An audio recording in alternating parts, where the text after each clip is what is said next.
जय श्री गणेश। पार्वती और परमेश्वर का दार्शनिक संवाद। शिव का पार्वती को अपनी सेवा के लिए आज्ञा देना, पार्वती का महेश्वर की सेवा में तत्पर रहना। भवानी बोली, हे योगिन, आपने तपस्वी होकर भी मेरे पिता से क्या कह दिया? हे ज्ञान विशारद, उसका उत्तर मुझसे सुनिए। हे शंभु, आप तप की शक्ति से संपन्न होकर ही महातपस्या कर रहे हैं और उसी महाशक्ति की ही प्रेरणा से तपस्या करने के लिए आप महात्माओं को ऐसी बुद्धि प्राप्त हुई है कि सभी कर्मों को करने वाली उस शक्ति को ही प्रकृति जानना चाहिए। उसी के द्वारा सबकी सृष्टि, पालन और संहार होता है। अतः हे भगवान, आप कौन हैं और सूक्ष्म प्रकृति क्या है, और इसका आप विचार करें। प्रकृति के बिना लिंग रूपी महेश्वर किस प्रकार रह सकते हैं? आप प्रकृति के ही कारण सदा प्राणियों के लिए अर्चनीय, वंदनीय और चिंतनीय हैं, और इस बात को हृदय से विचार कर ही आप यह सब कहिए। ब्रह्मा जी बोले, हे नारद, पार्वती के उस वचन को सुनकर महती लीला करने में रत रहने वाले प्रसन्नचित्त महेश्वर हंसकर कहने लगे। महेश्वर बोले, मैं उत्तम तपस्या द्वारा ही प्रकृति का नाश करता हूँ और वस्तुतः प्रकृति से रहित होकर ही शंभु के रूप में स्थित रहता हूँ। अतः सत्पुरुषों को कभी भी प्रकृति का संग्रह नहीं करना चाहिए और लोकाचार से दूर तथा विकार रहित रहना चाहिए। ब्रह्मा जी बोले, हे तात, जब शंभु ने लौकिक व्यवहार के अनुसार यह बात कही, तब काली मन ही मन हंसकर यह मधुर वचन कहने लगी। काली बोली, हे योगिन, हे शंकर, हे प्रभु, आपने जो बात कही वह प्रकृति नहीं है? आप उससे परे कैसे हैं? और इन सब का तात्विक दृष्टि से ठीक ठीक विचार करके ही आपको बोलना चाहिए। यह सब कुछ सदा प्रकृति से बना हुआ है, इसीलिए आपको न तो बोलना चाहिए और न कुछ करना चाहिए, क्योंकि कहना और करना सब व्यवहार प्रकृति ही है। ऐसी अपनी बुद्धि से समझिए। आप जो कुछ सुनते, खाते, देखते और करते हैं, वह सब प्रकृति का ही कार्य है, और इसे मिथ्या कह देना निरर्थक है। हे प्रभु शंभु, यदि आप प्रकृति से परे हैं तो इस समय इस हिमवान पर्वत पर आप तपस्या किस लिए कर रहे हैं? हे हरे, प्रकृति ने आपको निगल लिया है, अतः आप अपने को नहीं जानते। हे ईश, यदि आप अपने को जानते तो किस लिए तप करते? हे योगिन, मुझे आपके साथ वाद विवाद करने का क्या आवश्यकता है? विद्वान पुरुष प्रत्यक्ष प्रमाण उपलब्ध होने पर अनुमान प्रमाण को नहीं मानते। जो कुछ प्राणियों की इंद्रियों का विषय होता है वह सब ज्ञानी पुरुषों को बुद्धि से विचार कर प्राकृत ही मानना चाहिए। हे योगेश, बोध करने से क्या लाभ है? मेरी उत्तम बात सुनिए।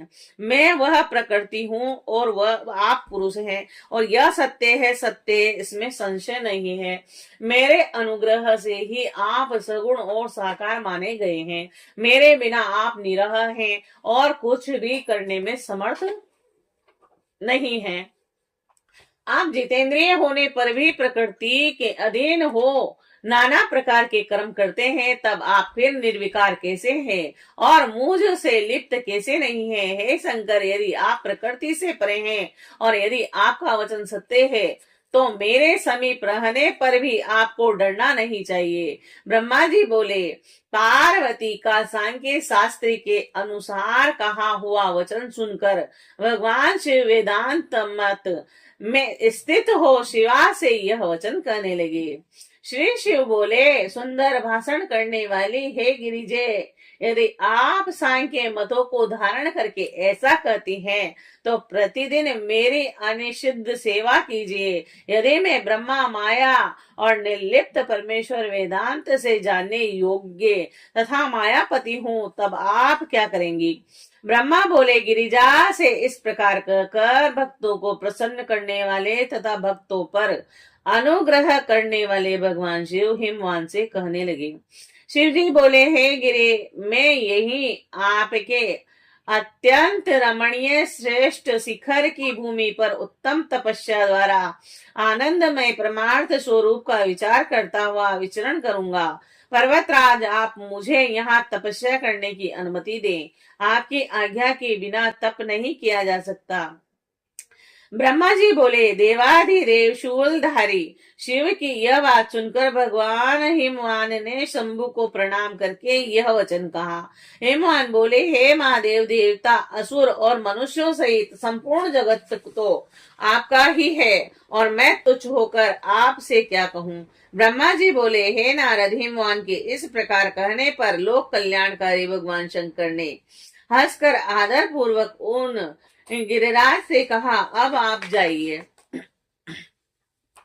शंकर जी की आज्ञा पाकर हिमवान गिरिजा के साथ अपने घर को लौट गए और तब से वे गिरिजा के साथ प्रतिदिन उनका दर्शन करने लगे।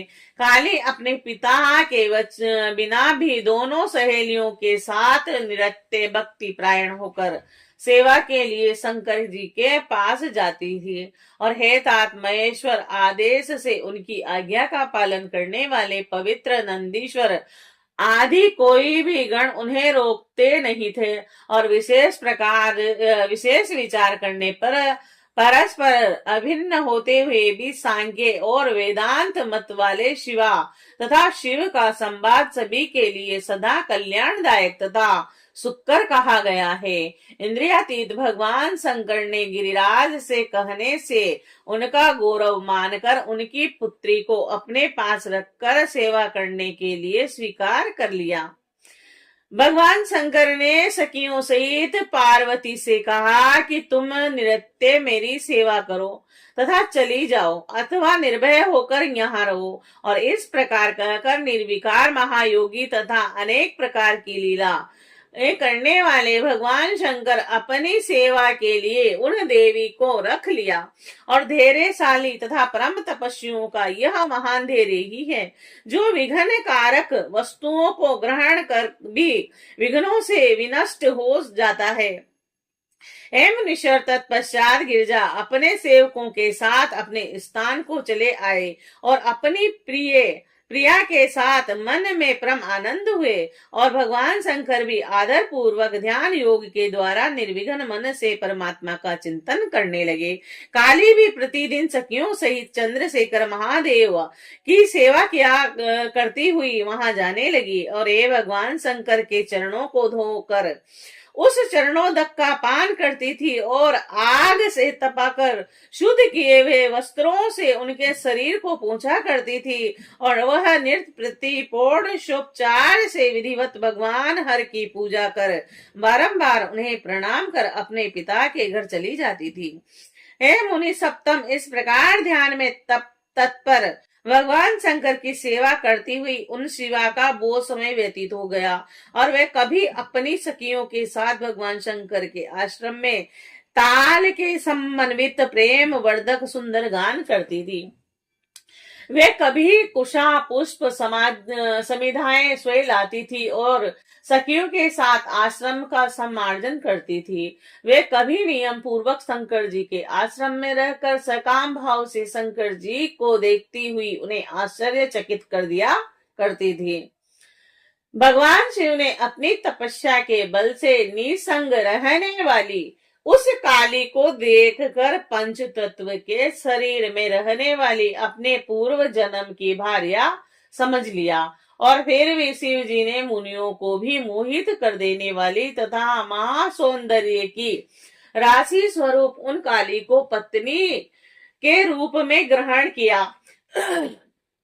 महादेव जी भगवती को इस प्रकार जितेंद्रिय होकर नित प्रति अपनी सेवा में संलग्न देख कर दया पूर्वक विचार करने लगे कि जब यह तपस्या का व्रत करेगी तब अभिमान बीज से रहित इस काली को ग्रहण करूंगा।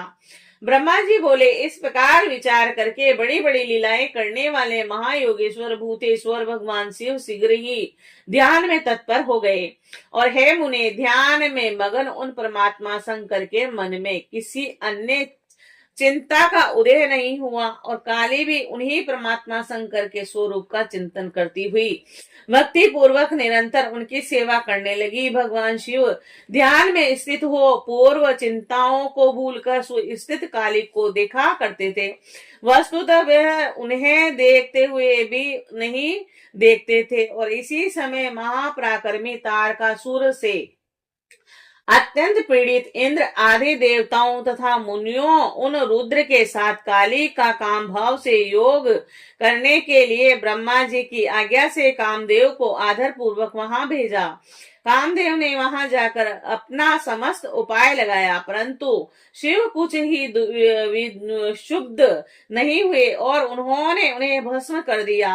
और हे मुनि, पार्वती का भी अभिमान नष्ट हो गया और तत्पश्चात नारद जी के उपदेश अनुसार घोर तपस्या कर उन सती ने शिव को पति रूप में प्राप्त किया और इस प्रकार परमेश्वर एवं पार्वती परम प्रसन्न हो गए और परोपकार में प्रायण होकर देव कार्य को पूर्ण करने लगे। श्री शिवाय नमस्तु।